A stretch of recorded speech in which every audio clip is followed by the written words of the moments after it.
ప్రపంచంలోనే తెలంగాణను అగ్రగామిగా నిలిపేందుకు అన్ని రంగాల్లో పోటీ పడేలా పక్కాగా పాలసీ డాక్యుమెంట్ తీసుకొస్తున్నామని సీఎం రేవంత్ రెడ్డి అన్నారు. మూసీ నదికి పూర్వ వైభవాన్ని తీసుకొచ్చేందుకు మూసీ పునర్జీవ ప్రాజెక్టుకు శ్రీకారం చుట్టబోతున్నామని పేర్కొన్నారు. న్యూయార్క్, టోక్యోలతో పోటీ పడేలా ఫ్యూచర్ సిటీని నిర్మించబోతున్నామని చెప్పారు. ప్రపంచ స్థాయి ప్రమాణాలతో ఫోర్త్ సిటీ ఉండబోతోందని, ప్రపంచ స్థాయి పెట్టుబడులకు అదే ఫ్యూచర్ సిటీ కేంద్ర బిందువుగా మారబోతోందని అన్నారు. దేశ విదేశాలు తిరిగి రాష్ట్రానికి పెట్టుబడులు తీసుకొచ్చామని, హైదరాబాద్ను మరింత తీర్చిదిద్దేందుకు జపాన్ సహకరిస్తుందని పేర్కొన్నారు. తెలంగాణ రాష్ట్రం సంక్షేమమే కాదు, అభివృద్ధిలో కూడా దేశానికి ఆదర్శంగా నిలబడాలని స్టేట్ ఓన్డ్ ట్యాక్స్ లో దేశంలోనే మొదటి స్థానంలో ఉన్నాం. అదేవిధంగా స్వదేశీ విదేశీ పెట్టుబడులను ఆకర్షించడంలో తెలంగాణ రాష్ట్రం ఈ దేశంలోనే మొదటి స్థానంలో ఉంది.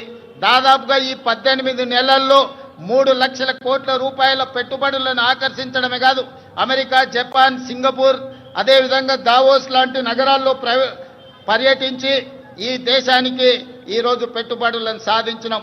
అదే కాకుండా ఈరోజు జపాన్కి సంబంధించిన మేయర్ గారు ఈ ప్రత్యేక రాష్ట్ర అవతరణ దినోత్సవంలో పాల్గొనడం ద్వారా మనకు స్ట్రాటజిక్ పార్ట్నర్గా మన తెలంగాణ, ముఖ్యంగా హైదరాబాదు నగరాన్ని పారిశుద్ధ్య రహిత నగరంగా తీర్చిదిద్దడానికి జపాన్ మనకు సహకరిస్తుంది.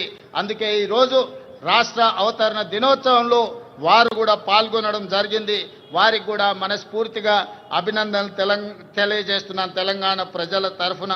అందుకే ఈరోజు తెలంగాణ రాష్ట్ర ప్రభుత్వం భవిష్యత్తు ప్రణాళికలు రచించుకోవడానికి తెలంగాణకు ఒక విజన్ డాక్యుమెంట్ తీసుకురావాలని, ఆ విజన్ డాక్యుమెంటే తెలంగాణ రైజింగ్ 2047. ఈ రోజు ఆ పాలసీ డాక్యుమెంట్ ద్వారా రాబోయే తరాలకు భవిష్యత్తు ప్రణాళికలు అందించడమే కాదు, తెలంగాణ రాష్ట్రాన్ని ప్రపంచంతోనే పోటీ పడే విధంగా అభివృద్ధి పదం వైపు నడిపించాలన్న ఒక పాలసీ డాక్యుమెంట్ను తెలంగాణ రాష్ట్రం తీసుకురావడానికి ప్రయత్నం చేస్తుంది అని చెప్పి తెలియజేయడానికి నేను ఎంతో సంతోషిస్తున్నాను.